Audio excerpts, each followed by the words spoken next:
So mighty brother and sisters, இன்னைக்கு நம்ம பார்க்க போறது சோலோ லெவலிங்ல சீசன் 1ல எபிசோடு 6 தான். போன எபிசோட பார்த்துட்டு இந்த எபிசோடு வரீங்கன்னா கண்டிப்பா சீரிஸ் உங்களுக்கு பிடிச்சிருக்கும் நம்புறேன். அதனால வீடியோக்கு லைக் பண்ணிட்டு புதுசா இருந்துச்சு பாக்குறீங்கன்னா மறக்காம நம்மளோட சேனலை சப்ஸ்கிரைப் பண்ணிடுங்க. அது இந்த எபிசோட்ல ஏகப்பட்ட டீடைல்ஸ் இருக்கு. அதனால என்னால முடிஞ்ச அளவுக்கு எல்லாத்தையுமே கவர் பண்றேன். அதனால ரொம்ப பேசாம டேரக்டா கதைக்குள்ள போயிடலாம். கதையோட ஆரம்பத்திலேயே இப்ப பார்த்தா அந்த 6 பேரும் இருக்கிறானுங்களே, அவனுங்க 6 பேருமே இந்த டஞ்சனை விட்டு வெளில வந்துடுறானுங்க. இப்படி இவனுங்க வெளில வந்ததுக்கான காரணம் உள்ள இருக்கிறத விட டைம் வெளில ரொம்ப ஸ்லோவா தான் இருக்கும். அது இவன் கூட இருக்கிறவனே கேக்குறான், எதுக்காகடா நம்ம அவனுங்களை கொல்லலன்னு. இதை கேட்ட இவ்வளோ உனக்கு அறிவு இருக்கா இல்லையான்னு இவனை பார்த்து கேக்குறான். ஏன்னா அந்த தூங்கிட்டு இருந்த சிலந்தி மட்டும் கிளம்பி இருந்துச்சுன்னு வச்சுக்க, இவனுங்களால அவனுங்களை கொண்டு இருக்கவும் முடியாது, அந்த மானா கிறிஸ்டல் எடுத்துருக்கவும் முடியாது. அதனாலதான் அவன் அந்த இடத்துல ஒரு சின்னதா பிளான போட்டு அந்த டஞ்சன் பாஸ் கிட்ட அவனுக்கு 2 பேரையும் மாட்ட விட்டுருக்கான். ஏன்னா இவனை பொறுத்தவரை அந்த டஞ்சன் பாஸை கொல்லணும்னு இவனுக்கு விருப்பமே இல்ல. கண்டிப்பா அந்த 2 பேரையும் அந்த சிலந்தி சாப்பிட்டுட்டு தூங்க போயிடும். அதுக்கப்புறம் நம்ம அந்த மானா கிறிஸ்டலை போய் எடுத்துக்கலாம்ங்கிற மாதிரி சொல்றான். அப்புறம் நான் மறுபடியும் மேஜிக் யூஸ் பண்ணி மூடின பாதையை மறுபடியும் ஓபன் பண்ணணுமாங்கிற மாதிரி கேக்குறான். அதுக்கு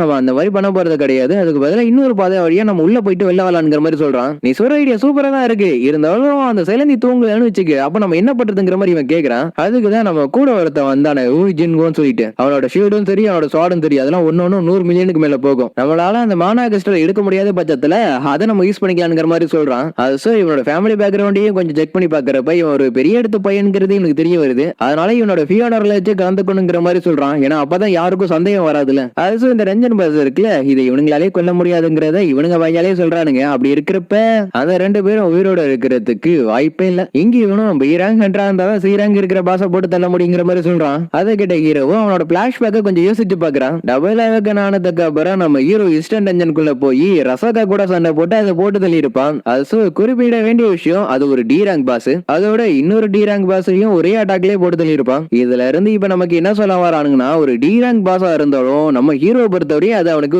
லோ ரேங்க் தான். அப்படி இருக்கிறப்ப இந்த சி ரேங்க் பாஸ் ஆன அந்த ஸ்பைடர் கூட அவனுக்கு பெரிய மேட்டராவே தெரியல. நான் முன்ன இருந்ததை விட ரொம்ப ஸ்ட்ராங் ஆயிட்டேன், அதுவும் 18வது லெவல்ல. இதுக்கப்புறம் நடக்க போறத சொல்லணும்னு அவசியமே இல்லை, ஏன்னா நம்ம ஹீரோ அதை வேட்டையாடுறதுக்கு முடிவே பண்ணிட்டான். அப்படியே சீன் கட் பண்ணா சேர்மன் கோவன் இருக்காருல, அவரை இப்ப நமக்கு காமிக்கிறானுங்க. அது அவரும் ரொம்ப களைப்பா இருக்காரு. ஏன்னா கொஞ்ச நாளாவே கவர்மெண்ட் கூட பேச்சுவார்த்தை ஓடிக்கிட்டு இருக்கு. ஆக்சுவலி நான் முன்னாடியும் சொல்லியிருப்பேன், டஞ்சனுக்குள்ள கிடைக்கிற ஸ்டேபிளான எல்லாத்தையுமே கவர்மெண்ட் கேட்டிட்டு இருக்காங்கன்னு. இருந்தாலும் இவரோட பங்குக்கு இவரும் இன்னவரையும் பேசிட்டு தான் இருக்கிறாரு. அதோட அவனும் கேக்குறான், வேற ஏதாச்சும் பிளான் இருந்தா சொல்லுங்க அங்க போலான்னு. அதுக்கு அவரும் முடிஞ்சா நம்ம 2 பேரும் ஸ்பாரிங் மேட்ச் போட்டுக்கலாமாங்கிற மாதிரி கேக்குறாரு. அதுக்கு அவரும் உங்களோட மனசு மாறி இருந்துச்சுன்னா சொல்லுங்க, கண்டிப்பா போலாம். அதுக்கு நானும் சண்டை போட்டு ரொம்ப நாள் ஆயிடுச்சு, அதனால அந்த அளவுக்கு இருக்காதுங்கிற மாதிரி இவரே சொல்றாரு. இங்க நம்ம ஹீரோவும் முடிஞ்ச அளவுக்கு அந்த சீராங் பாஸ் அட்டாக் பண்றதுக்கு ட்ரை பண்றான். ஆனா அந்த எந்த அட்டாக்குமே அது மேல சரியாவே பட மாட்டேங்குது. இந்த சீராங் பாஸோட ஒவ்வொரு அட்டாக்கும் ரொம்ப பவர்ஃபுல்லா இருக்கு. அதனால முடிஞ்ச அளவுக்கு அதோட வீக் ஸ்பாட் எங்க இருக்குங்கிறத நம்ம ஹீரோ தேடிட்டு இருக்கிறான். இப்படி நம்ம ஹீரோ தேடிட்டு இருக்கிறத பார்த்த பையபொலியும் பயப்பட ஆரம்பிச்சிடறான். ஏன்னா ஒரு ரேங்க் என்றால கண்டிப்பா இந்த அளவுக்குலாம் இருக்க முடியாது. அதனால இவன் கண்டிப்பா ஒரு ஃபால்ஸ் ரேங்கரா தான் இருக்கணுங்கிற மாதிரி இவனே நினைக்கிறான். ஏன்னா நம்ம ஹீரோ பண்றதை எல்லாத்தையும் பார்க்க இவனுக்கு பயம் முன்ன இருந்ததோட அதிகமாக ஆரம்பிச்சிடுச்சு. எதனாலனா சில ஹண்டர்ஸ் எல்லாம் இருக்கிறானுங்க, அவனோட மேஜிக் பவர் எல்லாத்தையும் கண்ட்ரோல் பண்ணி அவங்களோட ப்ரொஃபைல முடிஞ்ச அளவுக்கு ரொம்ப லோவா வச்சிருப்பானுங்க. அப்படிப்பட்ட ஹண்டர்ஸ் தான் ஃபால்ஸ் ரேங்கர்ஸ் சொல்றது. இவனுங்களா என்ன பண்ணுவானுங்கன்னா, கூட வரவனுங்களே போட்டு தள்ளிட்டு அதுல என்ஜாய்மெண்ட் ஆவானுங்க. வேற வார்த்தை சொல்லணும்னா சைக்கோ கில்லர். இங்க நம்ம ஹீரோ அந்த ஸ்பைடரோட சண்டை போட்டுட்டு தான் இருக்கிறான். ஆனா இவ்வளவு சண்டை போட்டாலும் அதுக்கு டேமேஜ் ஆகுற மாதிரி தெரியல. இப்ப நம்ம ஹீரோட ஃபேக்டரிக்கு வேற 57 வந்துருச்சு. இது மட்டும் இப்படியே போயிட்டு இருந்துச்சுன்னா நம்ம ஹீரோட வேகம் முன்ன இருந்ததோட ரொம்ப ஸ்லோவாயிடும். அதனால இப்ப என்ன பண்றான்னா, ரசாக்கா பள்ளியில இருந்து கிடைச்ச அந்த டேகரோட ஸ்பெஷல் எபிலிட்டியை நம்ம ஹீரோ யூஸ் பண்றான். அப்படி மட்டும் நம்ம ஹீரோ யூஸ் பண்ணி ஓவர் அட்டாக் பண்ணனா அந்த ஓவர் அட்டாக்குக்கும் பாய்சன் டேமேஜ் எக்ஸ்ட்ராவே கிடைக்கும். அதோட நம்ம ஹீரோ அந்த சீரங் பாஸோட வீக் ஸ்பாட் எதுங்கிறத கண்டுபிடிச்சிடறான். ஆனா அந்த பாஸ் நம்ம ஹீரோவை அது கிட்ட நெருங்கி விட மாட்டேங்குது. இப்படி இருக்கிறப்ப நம்ம ஹீரோவுக்கு இதை சமாளிக்கிறது முன்ன இருந்ததோட ரொம்ப கஷ்டமா இருக்கு. இப்ப நம்ம ஹீரோட ஃபேக்டரிக்கு இப்ப 59 வந்துருச்சு. அதனால இப்ப நான் என்ன பண்றதுங்கிற மாதிரி நம்ம ஹீரோ யோசிக்கிறப்ப நம்ம ஹீரோட ஸ்கில் பாயிண்ட்ல இப்ப புதுசா ஒன்னு ஆட் ஆகுது. இப்ப நம்ம ஹீரோ ஒரு நிமிஷத்துக்கு 30% ரொம்ப ஸ்பீடா இருப்பான். அதனால அடுத்த நொடியே நம்ம ஹீரோ அதோட வீக் பார்ட் அட்டாக் பண்றான். ஆனா அதுக்கு எதுவுமே ஆகல. பைசன் அட்டாக் கூட அதுக்கு மேல ஒர்க் ஆகல. நம்ம ஹீரோ சரி கடுப்பாயிடுறான். இருந்தாலும் நான் வீட்டை கொடுக்க மாட்டேன், நான் இதை திரும்ப திரும்ப திரும்ப பண்ணிக்கிட்டே இருப்பேன்னு நம்ம ஹீரோ அதை அட்டாக் பண்ணிக்கிட்டே இருக்கிறான். இப்படி நம்ம ஹீரோ அது கூட சண்டை போட்டு இருக்கிறது எல்லாத்தையும் ஓரமா இருந்து பார்த்தா இவனும் நினைக்கிறான், நம்ம ஹீரோ எவனா இருந்தா அது கூட சண்டை போட்டுட்டு இருப்பானு. ஏன்னா இப்படிதான் நம்ம ஹீரோ வீக் ஆயிடுவானு இவனுக்கே தெரிஞ்சிருக்கு. அப்படிங்கிற நம்ம ஹீரோ இன்னும் ஃபாஸ்டா இருக்கணும்னு சொல்லிட்டு ரொம்ப ட்ரை பண்றான். ஆனா ஒரு கட்டத்துக்கு அப்புறம் நம்ம ஹீரோவாலையும் முடியல. ஏன்னா நம்ம ஹீரோட ஃபேட்டிக் 70க்கு போயிடுச்சு. இதனால நம்ம ஹீரோட மூவ்மெண்ட் ஸ்பீடு ரொம்ப ஸ்லோவாயிடுச்சு. அதனால அதோட அட்டாக்க கூட நம்ம ஹீரோவால தடுக்கவே முடியல. அப்படியே அந்த ஸ்பைடரும் நம்ம ஹீரோவை கொல்றதுக்காக அதோட கையை கிட்ட கொண்டு வர்றப்பதான் நம்ம ஹீரோக்கு அவனோட ஃபுல் ரெக்கவரியை கிளைம் பண்ணவே இல்லைங்கிறது அவனுக்கு ஞாபகம் வருது. அதனால அடுத்த நொடியே அதை கிளைம் பண்றான். அப்படியே அந்த ஸ்பைடரும் நம்ம ஹீரோ இப்ப எங்க போனானுங்கிற மாதிரி பாத்துக்கிட்டு வந்துட்டு இருக்கு. ஆனா நம்ம ஹீரோ ரொம்ப ஸ்பீடா மூவ் பண்ணி அவங்கிட்ட இருக்கிற அந்த ரசக டேகரை எடுத்து அதோட கண்ணில் குத்தி கிழிக்கிறப்ப அதோட பாய்சன் அட்டாக் எல்லாமே ஒர்க் ஆகுது. அப்படி ஒர்க் ஆனதுனால இப்ப நம்ம ஹீரோ இந்த டஞ்சன் பாஸை போட்டு தள்ளி 3 வாட்டி லெவலப் ஆயிடுறான். டெய்லி கோஸ்ட் கிளைம் பண்ணாம இருக்கிறது கூட ஒரு வகையில நல்லா தான் இருக்குங்கிற மாதிரி நம்ம ஹீரோ நினைக்கிறான். இதெல்லாம் ஓரமா இருந்து பார்த்த பைய புலிக்கு பைய அள்ளு விட ஆரம்பிச்சிருது. ஏன்னா ஒத்தாளா இருந்துகிட்டு ஒரு பாசைய போட்டு தள்ளி இருக்கிறான்ல. அப்படி இங்க நம்ம ஹீரோவோ அவன் கொண்டு அந்த ஸ்பைடர் இருக்குல்ல அதுல இருந்து அதோட மேஜிக் கிறிஸ்டல் எடுக்கிறான். அப்படி எடுத்தாலுமே நம்ம ஹீரோக்கு எந்த ரிவார்டுமே கிடைக்கல. ஏன்னா நம்ம ஹீரோக்கு ஒதுக்கப்பட்ட இன்ஸ்டன்ட் டஞ்சன் இது கிடையாதுல. அதனால நம்ம ஹீரோக்கு லெவலப் தவிர வேற எதுவுமே கிடைச்சிருக்காது. இந்த ஒரு விஷயத்த ஸ்டோரியில எந்த இடத்துலயும் சொல்லியிருக்க மாட்டானுங்க. இருந்தாலும் நான் சொல்றேன். அப்படி இந்த பையபுலியும் அடுத்த நொடியும் நம்ம ஹீரோட சர்வெண்டா மாறிடுறான். சார் நீங்க சண்டை போட்டு ரொம்ப களைப்பா இருப்பீங்க, அதனால தண்ணி குடிங்க. ஹீரோவும் தேங்க்ஸ் சொல்றான். ஆனா அந்த பையபுலிக்கு நம்ம ஹீரோட கையை டச் பண்றதுக்கே பயமா இருக்கு. அதனால முடிஞ்ச அளவுக்கு தூரமா இருந்துகிட்டு சார் நீங்க அங்கேயே உட்காந்து ரெஸ்ட் எடுங்க, மத்தது எல்லாத்தையும் நான் பாத்துக்கிறேங்கிற மாதிரி இவனே சொல்றான். ஹீரோவும் சரிதான் போங்கிற மாதிரி பாத்துக்கிட்டு இருக்க நம்ம ஹீரோ விட்டுட்டு போனானுங்களே அவனுங்க எல்லாருமே இன்னொரு பாதை வழியா உள்ள வர்றானுங்க. வந்து பார்த்தவனுங்க ஆச்சரியத்தோட கேக்குறானுங்க எப்பரா நீங்க 2 பேரும் உயிரோட இருக்கீங்கன்னு. அப்படியே சீன் கட் பண்ணி இவங்க 2 பேரும் சண்டை போட்டுட்டு இருக்கிறத நமக்கு இப்ப காமிக்கிறானுங்க. ஆக்சுவலி சொல்ல போனா சேர்மன் கோஹன் இருக்கார்ல இவனுக்கு நிறையவே சொல்லி கொடுக்குறாரு. ஹண்டர்ஸ்னாலே ஸ்ட்ராங்கா இருப்பாங்கன்னு நினைக்கலாம். ஆனா பிசிக்கலா ஸ்ட்ராங்கா இருக்கிறத விட மென்டலாவும் ரொம்ப ஸ்ட்ராங்கா இருக்கணும். ஏன்னா ஒவ்வொரு டஞ்சன்லயும் ஒவ்வொரு மாதிரி சிச்சுவேஷன் இருக்கும். அதுல மோசமானவங்களும் கூட இருப்பானுங்க. இப்படி இவர் பேசிக்கிட்டு இருக்கிற அதே நேரத்துல இவனுக்கு 6 பேருமே கேட்கிறானுங்க எப்படி அந்த டஞ்சன் பாஸை நீங்க கொன்னீங்கன்னு. ஏன்னா சி ரேங்க் பாஸ் டி ரேங்க்ல இருக்கிறவனுங்களால கொல்லவே முடியாது. அப்படி இருக்கிறப்ப இவன் எப்படி கொண்டான்ங்கிற மாதிரி இவனுங்களே யோசிக்கிறானுங்க. அதோட யூஜுன்னு இருக்கால அவன் ஒரு பெரிய வீட்டு பையன் தெரிஞ்சுக்கிட்டதுனால அவனுக்கு ஒரு சான்ஸ் தரான் இவன். அதாவது நம்ம சஞ்சுன்னு இருக்கான்ல அவனை கொலை பண்ண சொல்றான். அதுவும் எதனாலனா வீக்கா இருக்கிறவனுங்க உயிரோட இருக்கணும்னு அவசியம் இல்லைன்னு சொல்றான். அப்படி இவனோட மனசுக்குள்ள யூஜின் அவனோட மெட்டீரியல்ஸை வச்சு மட்டும்தான் அது பாச போட்டு தள்ளி இருக்கான் அப்படின்னு இவன் நினைக்கிறான். அது நீ கொல்றியா இல்ல நாங்க கொல்லட்டுமாங்கிற மாதிரி இவங்களோட வெப்பனை அவனுங்க எடுக்கவும் யூஜின் என்ன பண்றான்னா அவனோட ஸ்வாடை எடுக்கிறான். அதுவும் எதுக்காகனா இவனுங்க கூட சண்டை போடுறதுக்காக. சரி இப்ப நம்ம என்ன பண்றது, வேற என்ன 2 பேரையும் கொல்ல வேண்டியதுதான். இங்க நம்ம ஹீரோ இவனுங்க கூட சண்டை போடலாம் நினைக்கிறப்பதான் நம்ம ஹீரோக்கு ஒரு நோட்டிபிகேஷன் பாப்பப் ஆகுது. ஹீரோ அந்த நோட்டிபிகேஷன்ல இருக்கிறத பார்த்துட்டு ஷாக் ஆயிடுறான். ஏன்னா நம்ம ஹீரோக்குள்ள வர அந்த 6 பேரையும் நம்ம ஹீரோ கொல்லணும்னு அதுல போட்டிருக்கு. ஹீரோ என்னடா நடக்குதுங்கிற மாதிரி யோசிச்சுட்டு இருக்கிறப்ப அந்த மேஜிக் யூஸ் பண்ணுவால அவன் நம்ம ஹீரோ அட்டாக் பண்ணிடுறான். அப்படி இப்ப நமக்கு ஒரு புதுசா ஒரு பொண்ணா காமிக்கிறானுங்க. இவளோட பேரு ஹீஜின். இவ ஒயிட் டைகர் கில்ல வேலை பாக்குறான். இதனால இவளோட ஃப்ரெண்ட்ஸ் ரொம்ப ஆர்வம் தாங்காம அந்த கில்டி எப்படி இருக்கு எப்படிப்பட்டது அப்படின்னு இவள்கிட்டே கேக்குதுங்க.